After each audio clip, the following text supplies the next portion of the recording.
He walked into the ER at 4:03 a.m.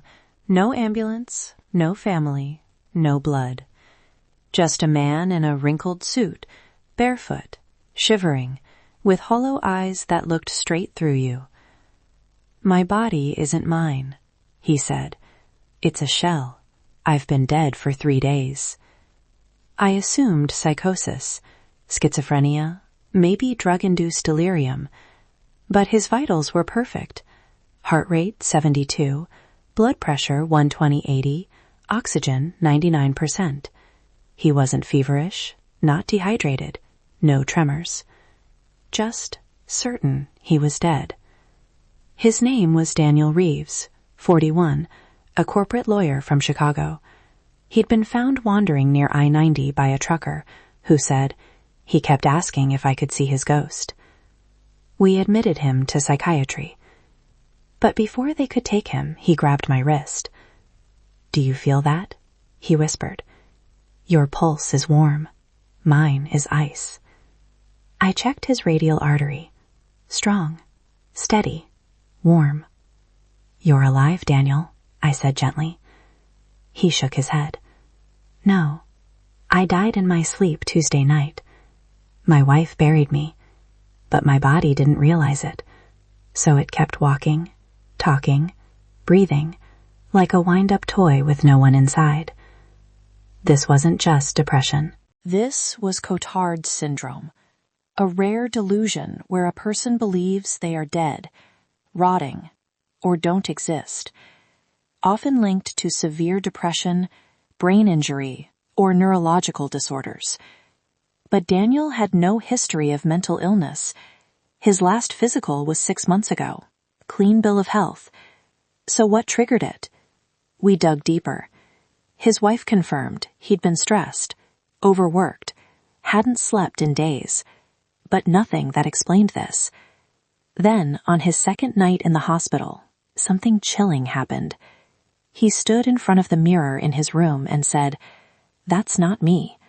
When we asked who it was, he replied, "My imposter.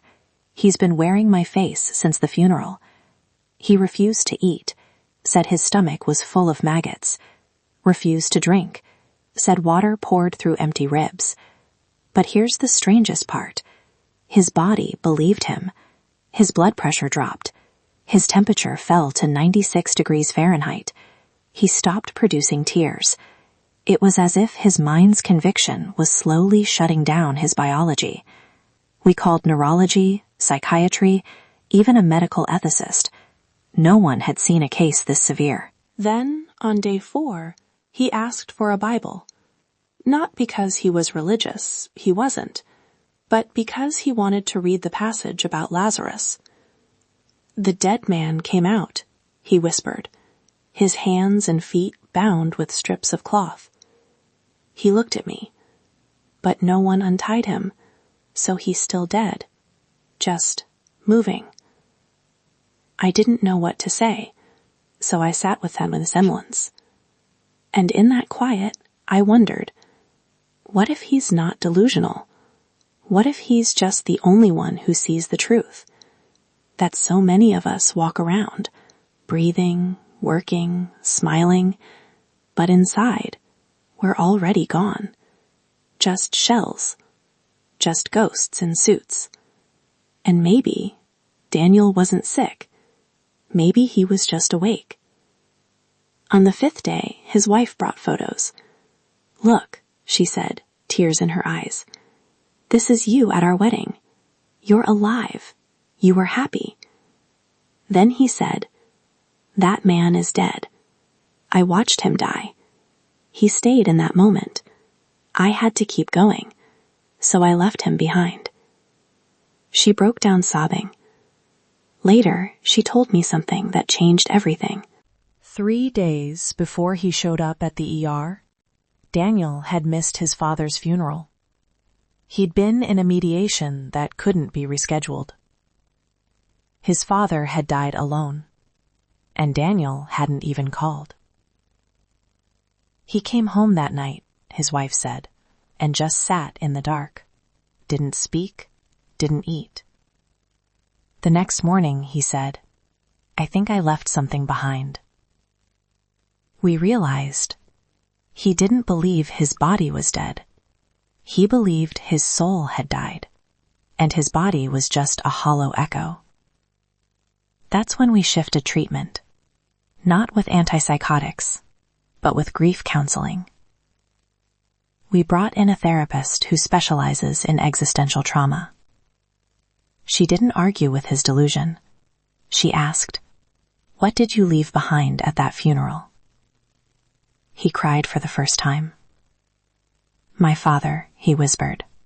"I left him alone. And when I didn't go, a part of me died too."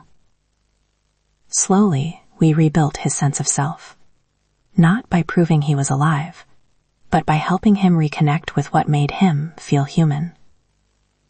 We played his favorite music, Miles Davis. We brought his dog to visit, a scruffy terrier named Scout. We had his wife read him letters from old friends. And one afternoon, he looked at his reflection and said, softly, "Maybe the man in the mirror is tired, but he's not empty." It wasn't a cure, but it was a start. By week 2, he was eating, drinking, sleeping. He still had moments of doubt, but now, when he felt dead, he'd say, "I'm just numb, not gone." And that distinction, that was everything. Before discharge, he asked to speak to new interns. "I want them to know," he said, "that sometimes the body isn't lying. The soul just needs help finding its way back." I watched him walk out, still pale, still thin, but standing taller. His wife took his hand, and for the first time in weeks, he held on tight. Not like a ghost, like a man coming back to life. 6 months later, Daniel sent me a letter.